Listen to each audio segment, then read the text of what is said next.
My 16-year-old niece was told she couldn't attend my brother's destination wedding because she was too young. I didn't argue. I simply said we wouldn't be there either. But when Thanksgiving rolled around, I made one quiet decision, and the entire family erupted. My name is Jennifer, and I'm the eldest of 4 siblings in a sprawling Chicago family.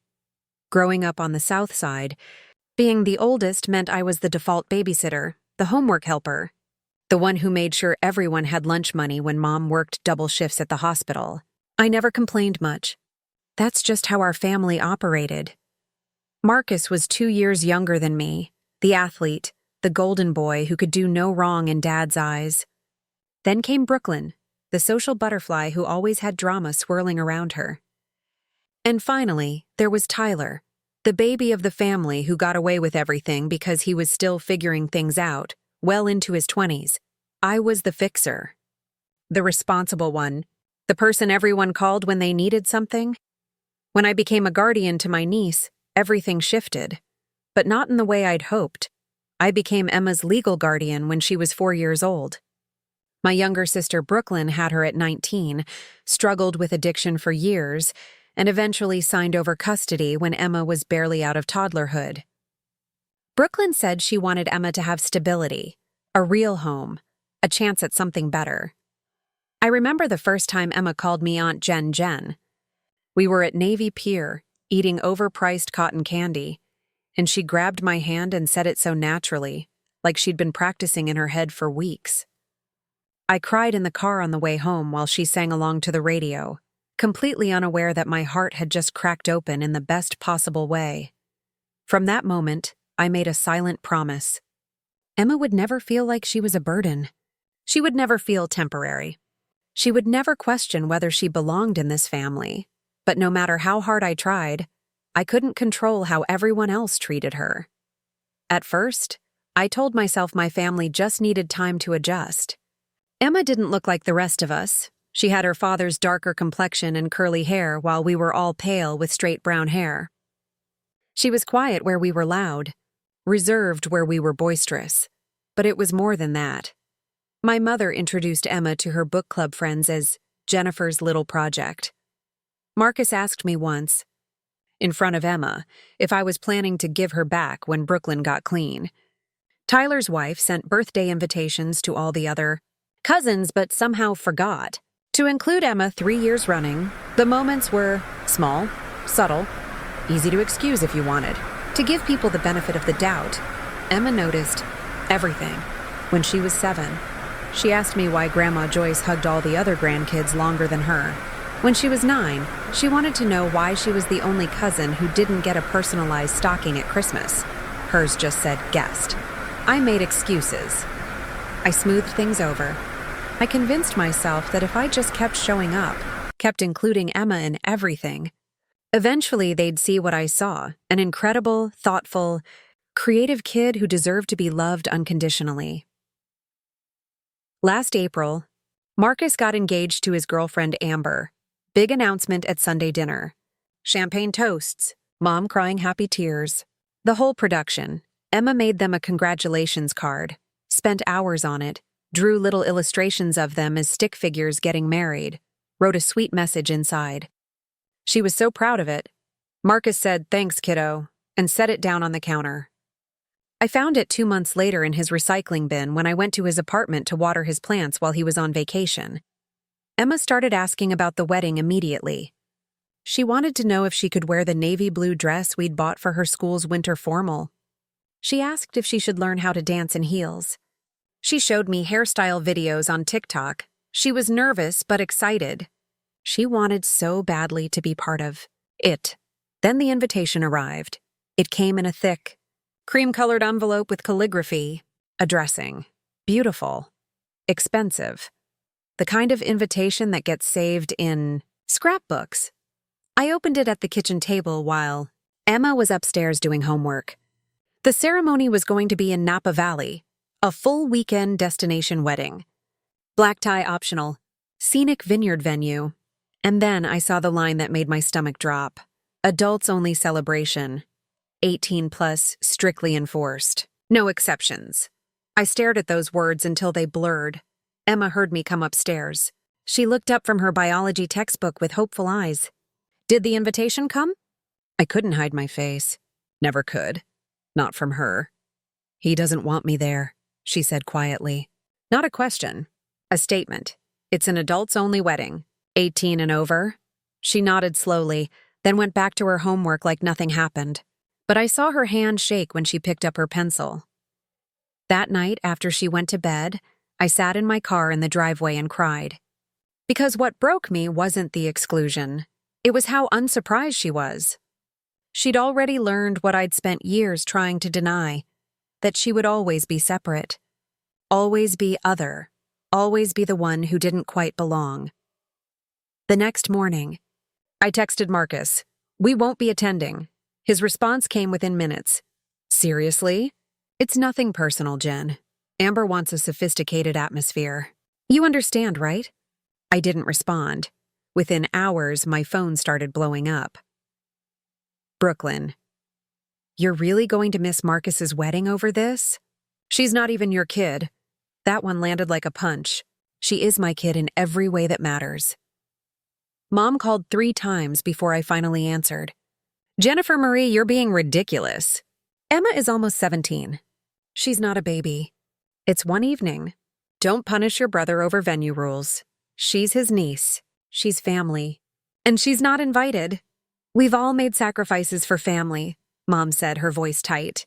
Don't make this into something it's not. I hung up. The group text was worse. The one we'd had for years. The Henderson crew, usually filled with memes and dinner plans. Tyler. Can't believe you're causing drama over a simple age policy. Way to make everything about you. Marcus. I didn't realize you'd choose to isolate yourself over one party. That's on you. Brooklyn. Emma isn't even upset. You're projecting. That last one made me laugh bitterly. Emma wasn't upset because she'd learned not to be. She'd learned not to expect inclusion. And that was exactly the problem. I muted the group chat and didn't look back. Emma deleted the hairstyle videos from her TikTok saves. She took down the picture of the navy dress from her mirror. She didn't mention the wedding again. She didn't cry. She didn't rage. She just accepted it. And that acceptance, that quiet resignation in a 15-year-old girl, that's what destroyed me. Because I recognized it. It was the same look she had when she first came to live with me, that guarded expression that said, I've learned not to expect too much from people. I thought I'd loved that out of her. I thought years of stability, of showing up, of choosing her every single day would prove she was safe here. But my family had spent those same years teaching her the opposite. One night, about a week after I declined the invitation, Emma was sitting on the couch sketching in her art journal. She paused, pencil hovering over the page. Would they treat me differently if I actually looked like I belonged in this family? She asked. My heart stopped. Emma, I'm not saying it to make you feel bad, she said quickly. I want to know, is it because I'm not white? Or because Mom gave me up? Or just because I'm not really a Henderson? You are a Henderson, I said fiercely. You're more Henderson than any of them will ever be. She gave me a sad little smile. I don't think I want to be anymore. That's when I realized I wasn't just protecting Emma from thoughtless relatives anymore. I was fighting for her to understand that real family isn't about blood or last names or matching Christmas photos. It's about who shows up, who fights for you, who makes room for you without you having to beg for space. And my family? They'd failed that test over and over again. The weekend of Marcus's Napa wedding, Emma and I stayed in Chicago. My partner David took the day off work, and we made it special without spending a fortune on plane tickets to California. Saturday morning, we made elaborate pancakes, the kind with chocolate chips and whipped cream and way too much syrup. Emma put on a fancy dress anyway, just because. We got dressed up, took silly photos, and went to the Art Institute. Emma stood in front of a Monet for 20 minutes, just staring. It's like he saw something beautiful and decided everyone else deserved to see it too, she said. David squeezed my hand. That evening, we had dinner at our favorite Italian place in Little Italy. The one where they know Emma by name and always bring her extra breadsticks. We toasted with sparkling cider. We laughed until our sides hurt. Emma showed us her college essay draft on her phone. She was writing about finding home in unexpected places. It was perfect, intimate, real. Not once did I check my phone to see wedding photos. Not once did I wonder what I was missing. Because I wasn't missing anything. I had everything that mattered right there at that table. For 15 years, I'd hosted Thanksgiving at my house in Lincoln Park. Every single year. I'd buy the 20-pound turkey, clean the house until it sparkled, set up the extra folding tables, make place cards, cook for days.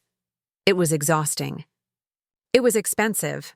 And every year, someone would make a comment that reminded Emma she was tolerated, not treasured. Last Thanksgiving, Tyler's wife Amanda said to Emma, "Oh, you're staying for dinner? I thought you usually left early." Emma had never left early. Amanda just didn't remember her being there. This year, as October turned to November and the group chat started buzzing with, "Who's bringing what to Jen's?" I made a decision. I wasn't hosting. I didn't announce it. I didn't post about it. I just didn't do it. The first message came from Mom in early November. "Jen, what time should we arrive on Thursday? I'm making my sweet potato casserole. Should I bring enough for 15 or 20? I didn't respond. Tyler in the group chat. "Should I grab the folding chairs from Jen's basement before Thursday?" Marcus. Is Emma going to actually show up this year, or is she too cool for family dinners now? That one almost broke my silence. But I held firm. More messages piled up. What time? What to bring? Should they come Wednesday to help prep? All the usual Thanksgiving logistics. I watched them accumulate unread. And I felt nothing. No guilt. No anxiety. Just peace. Finally, on November 20th, Mom called. I let it go to voicemail. Her message: "Jennifer, I don't know what's going on, but people are asking me about Thanksgiving and I don't have answers. Call me back immediately." I texted the group chat once. "I won't be hosting this year. Enjoy your holiday." Then I muted it. The explosion was instantaneous. Phone calls, texts, voice messages, even a few Facebook messages from cousins I hadn't spoken to in years. Brooklyn. "You're really going to abandon the family on Thanksgiving? After everything we've done for you? This is so selfish." Tyler. "This is because of the wedding, isn't it? You're punishing all of us because your feelings got hurt? Grow up." Marcus. "I knew you'd pull something like this. You always have to be the victim. Emma has you wrapped around her finger." Mom left a voicemail I couldn't delete fast enough. "I don't know what that girl has told you, but you're destroying this family. When she leaves you, and she will, they always do, you'll realize what you've lost. We're your blood, Jennifer. She's not." I sat in my car after listening to that message and ugly cried for 10 minutes. David found me there when he got home from work. He didn't ask questions. He just held me until I could breathe again. "Are we doing the right thing?" I asked him. "Did Emma hear that voicemail?" "No." "Then yes," he said. "We're doing exactly the right thing." Thanksgiving Day, we stayed in pajamas until noon. David made his famous maple-glazed salmon. Emma tried a new recipe for pumpkin cheesecake she'd found on TikTok. I made mashed potatoes and green beans. Simple, easy, stress-free. We ate at the kitchen table, not the dining room.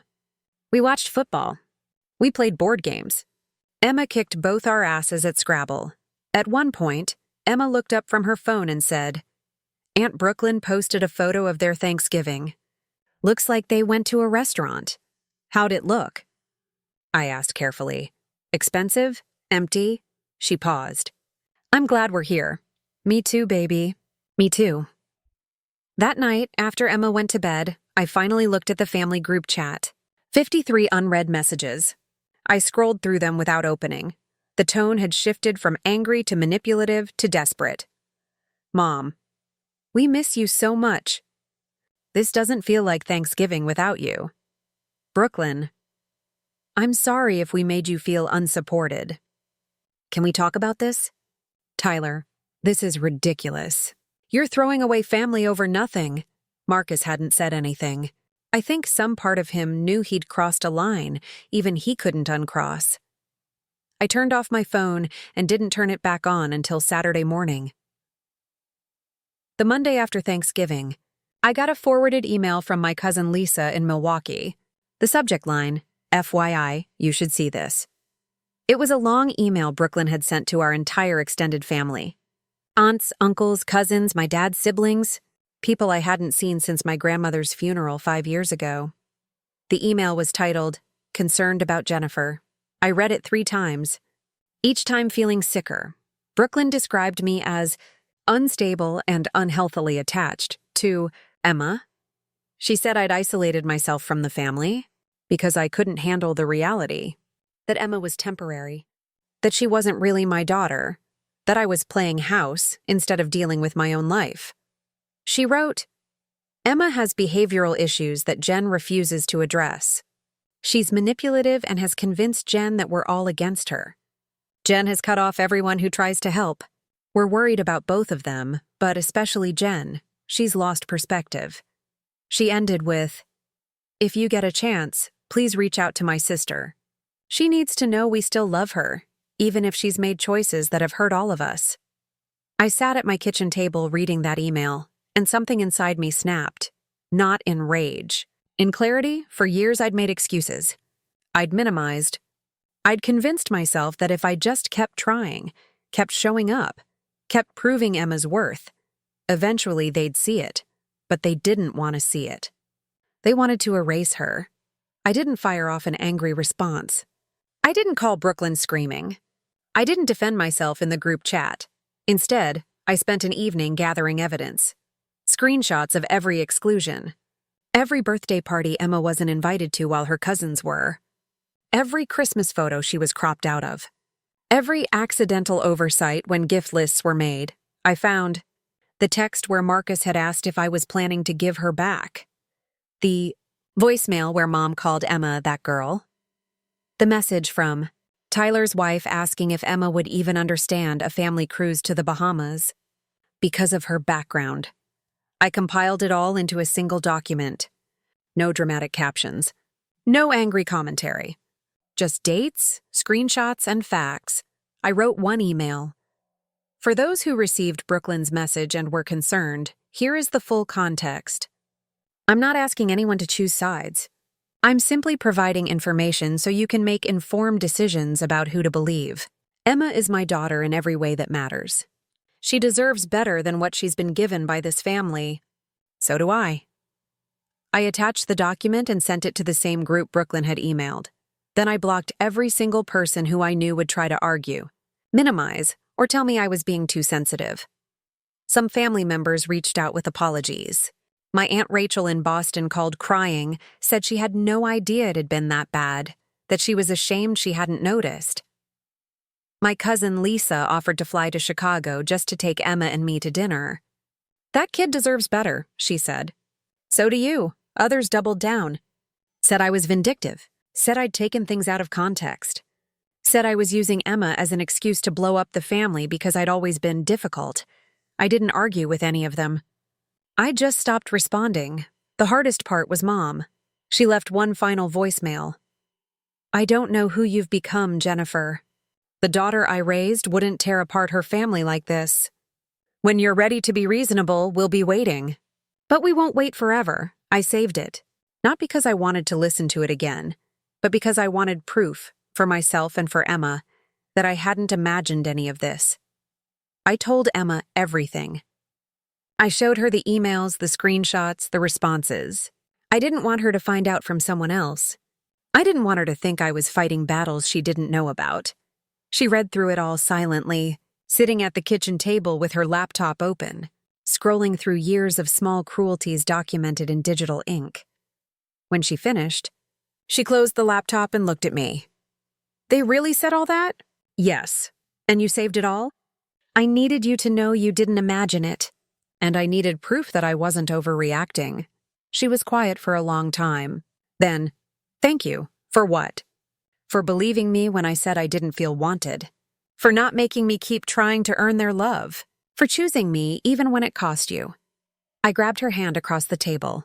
Emma, you've never cost me anything. You've given me everything, she squeezed back. I'm not going anywhere, Aunt Jen. I know Grandma Joyce said I would, but I won't. This is my family.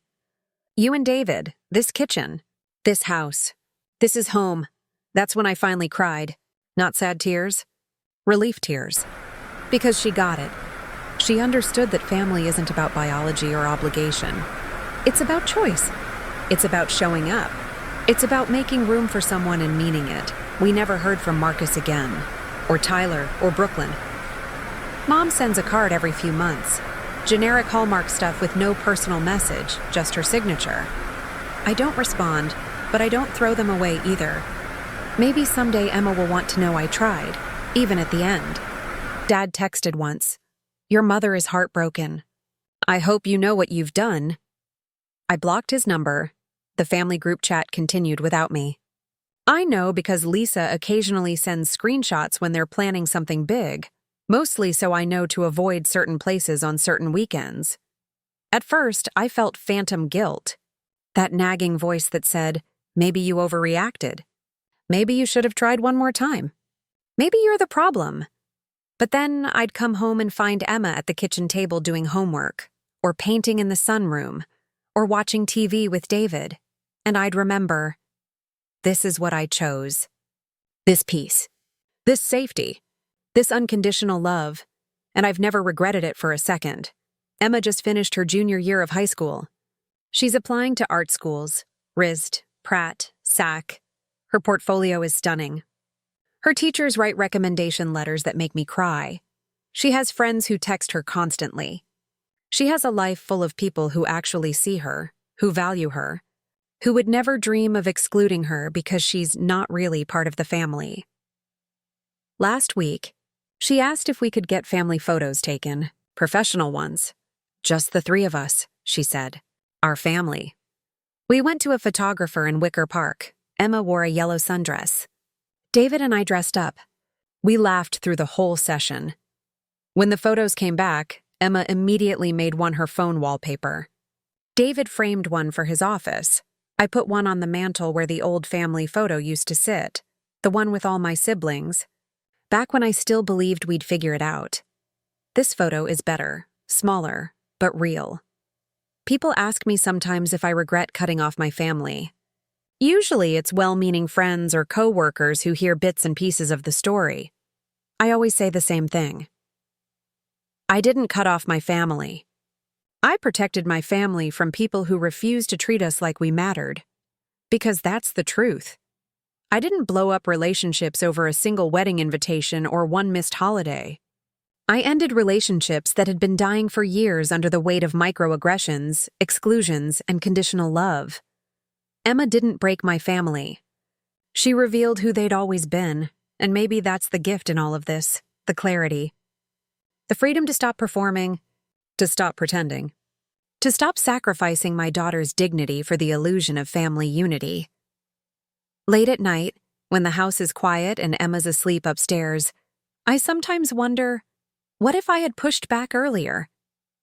What if I'd confronted them every single time instead of smoothing it over? What if I'd RSVP'd yes to the wedding and brought Emma anyway, forced them to exclude her to her face?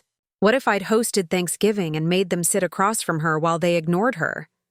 But then I realize it wouldn't have mattered, because the problem was never logistics or rules or venue restrictions. The problem was that they never wanted to make room for her. They wanted her to remain peripheral, invisible, temporary, and I refused to let my daughter live in the margins of anyone's life, not even family. Especially not family. Emma is 17 now, about to turn 18. She'll graduate high school next June and head off to wherever accepts her. Everywhere will. Her work is incredible. The other night, we were making dinner together and she said something that's been stuck in my head ever since. You know what the difference is between you and them? What? You made space for me before you even knew who I'd become. They waited to see if I was worth the effort. And when they decided I wasn't, or when I didn't fit the picture they wanted, they just stopped trying. She said it so matter-of-factly without anger or sadness. Just observation. I'm sorry you had to learn that so young, I said. I'm not, she replied. Because it taught me what real love looks like. And now I'll never settle for anything less. That's when I knew we'd be okay. More than okay, because Emma didn't just survive my family's rejection. She learned from it. She grew stronger. She developed boundaries and self-worth that some people spend their entire lives trying to find. And she knows, deeply, certainly, that she is loved. Not despite who she is, but because of it. If you're reading this and you're in a similar situation, if you're watching your child be excluded or diminished or treated as less than by family, I want you to know something. You're not overreacting. You're not too sensitive. You're not destroying the family. You're protecting your child. And that is always, always the right choice. It doesn't matter if it's your parents or siblings or people you've known your whole life. It doesn't matter if they're good people in other contexts or if they donate to charity or volunteer at church. If they treat your child as disposable, they don't deserve access to your child.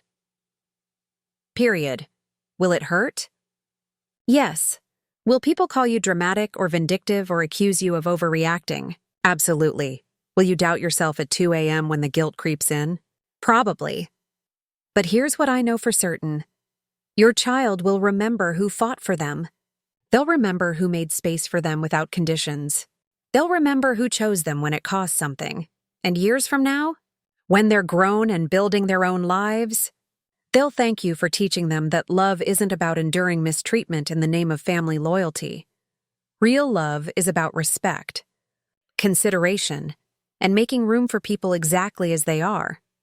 I imagine Emma at 22, graduated from art school, maybe working in a gallery in New York or starting her own design business in Portland. I imagine her calling me not out of obligation, but because she wants to, because we built something real. I imagine her introducing a partner someday and saying, "This is my Aunt Jen, but really she's my mom." I imagine her having kids of her own eventually, and making sure they grow up knowing they're wanted. All of them, no exceptions, no conditions. And I imagine my mother, my siblings, seeing photos on social media of Emma's life and realizing too late what they missed out on, not out of spite. Not because I want them to hurt, but because I want them to understand. Emma wasn't the problem. Emma was the gift. And they threw her away because accepting her would have required them to examine their own prejudices, their own conditions, their own inability to love beyond their comfort zone. That was never my job to fix.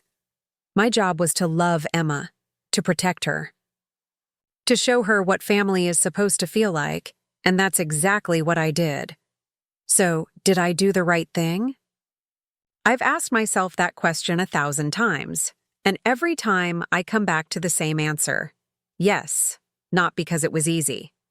Not because it didn't hurt. Not because I don't occasionally miss the idea of what my family could have been. But because when Emma looks at me now, there's no question in her eyes. No wondering if she's enough. No waiting for the other shoe to drop. She knows she's loved, completely, unconditionally, forever. And that certainty, that security, that belonging, that's worth more than every Thanksgiving dinner. Every Christmas morning, every family photo I'll never be in, I chose Emma over blood, over history, over the comfort of familiar dysfunction, and I would choose her again every single time. If you're facing a similar situation, I'd love to hear your story. How did you handle family members who excluded or mistreated your child? What advice would you give to someone in the middle of making this impossible choice? Share your thoughts in the comments below. And if this story resonated with you, please share it. Someone out there needs to know they're not alone, and that choosing their child over family approval is not just acceptable, it's honorable. Remember, you don't owe anyone access to your child. Not even family, especially not family who treats your child as less than